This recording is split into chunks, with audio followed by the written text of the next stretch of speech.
Ngayon, ano ba or paano ba yung tulong ng Zone 2? Yung puso mo, nagtatrabaho ng 60 to 70% ng kaya niya. Ibig sabihin, may kakaya pa siya. Which is, yun na yung mga threshold or maximum heart rate mo. Ngayon, ang benefits ng Zone 2 or mababang heart rate sa pagtakbo.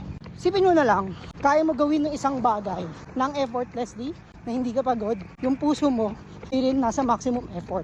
So isipin mo si Taguro, wala pa yun sa kanyang 100%. What more if mag 100% ka pa? What more mag super saiyan 3 ka, di ba? So ganun yun. Ibig sabihin, nagbi-build ka o binibuild mo yung engine mo sa sarili mo. Nagbi-build ka ng malakas na base. Sabi nga nila, run slow to run fast. Medyo ironic lang, pero totoo to. Eventually naman talaga guys, tagal yung pagtatakbo, lagi yung pagtakbo. Kahit mabagal lang yung pace, eventually bibilis ka din, lalakas ka din. Yung dating 5K na natatapos mo ng isang oras, kung lagi mo siyang gagawin, weekly, 5 to 8 times a month, eventually bibilis ka, matatapos mo siya ng mas mabilis or matatapos mo siya ng less effort, hindi ka pagod. Guys, huwag kayo ma-frustrate kung sa simula pa lang. Ang bagal ko. Naglakad ako. Okay lang yun.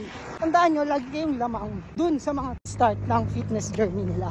Guys, progress is not always linear. Trust the process.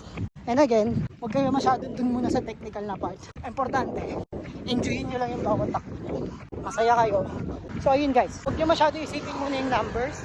Importante, nag-move forward kayo. Nag-enjoy kayo. Masaya kayo. Ingat lagi sa banta ko. Let's go!